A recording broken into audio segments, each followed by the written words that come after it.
So hello, my name is Mumta. Today I will talk about some phrasal verbs that you can use on a daily basis.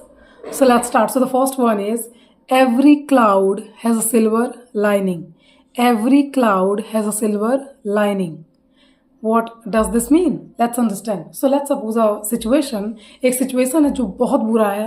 आप बहुत sad हो because of that depressing situation. और आपको लग रहा है कुछ नहीं है. There is nothing that I can do to come out of that problem.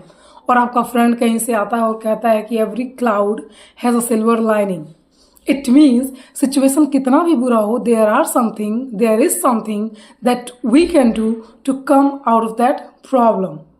है ना, सिचुएशन कितना भी बुरा हो, हमारे पास कुछ अपॉर्चुनिटीज तो होती ही हैं जो हम यूज कर सकते हैं. है ना, every cloud has a silver lining. Okay, let's see the next one. Okay, so let's see the next one and that is if you can't stand the heat, get out of the kitchen. Or you can say if you can't handle the heat, get out of the kitchen. इसका meaning क्या होगा? अगर तुम रेपोकर्सन किसी situation का handle नहीं कर सकते हो, उसके जो चीज़ें हैं उसको नहीं झेल सकते हो, उसके प्रॉब्लम्स, तो क्यों झेल रहे हो? निकल जाओ इस प्रॉब्लम से, छोड़ दो करना. है ना, ये वैसा ही है. किसी जॉब में आप जाते हो और रोज रोज शिकायत करते हो, I can't do it, I can't do it, I can't do it. और कोई आता है और आपसे कहता है if you can't handle the heat, just get out of the kitchen. अगर तुम हीट नहीं झेल सकते तो किचन से बाहर जाओ.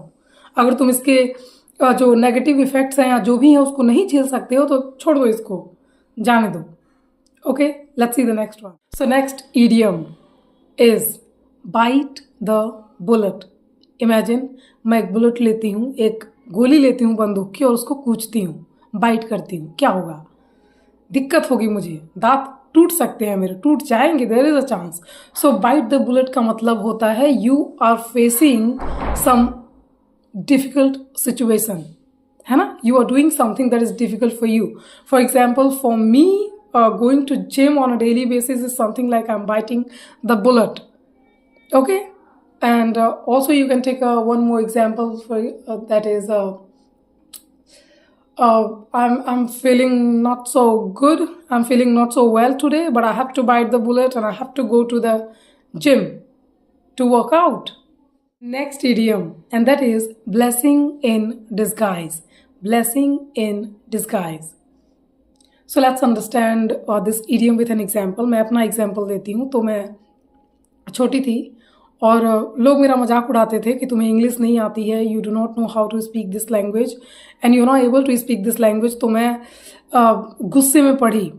हालांकि मुझे पढ़ने का मन नहीं था, मुझे सीखने का मन नहीं था ये language, but I learned this language. तो मैंने किसी तरीके से बाइट द बुलेट किया और सीखा, मैंने ये लैंग्वेज सीखा. But now this becomes a blessing in disguise. मतलब मैंने सीखा था बस ये सोच के कि ठीक है उनको दिखा दूंगी और किसी तरह सीखा, बट नाउ ये मेरे लिए एक फ़ायदे की चीज़ हो गई है. I can make videos on English. Okay, English is a content of my video. तो कुछ आप करते हो ये सोच के कि नहीं मुझे करना पड़ रहा है, अरे उतना फ़ायदेमंद नहीं है कुछ ऐसा, और बाद में वो बहुत ज़्यादा आपको बेनिफिट दे देता है. तो आप कहते हो oh it was a blessing in disguise और it is a blessing in disguise. Okay, कुछ होने वाला ना हो और अच्छा हो जाए, अनएक्सपेक्टेड हो जाए, तो आप कहोगे it is a blessing in disguise.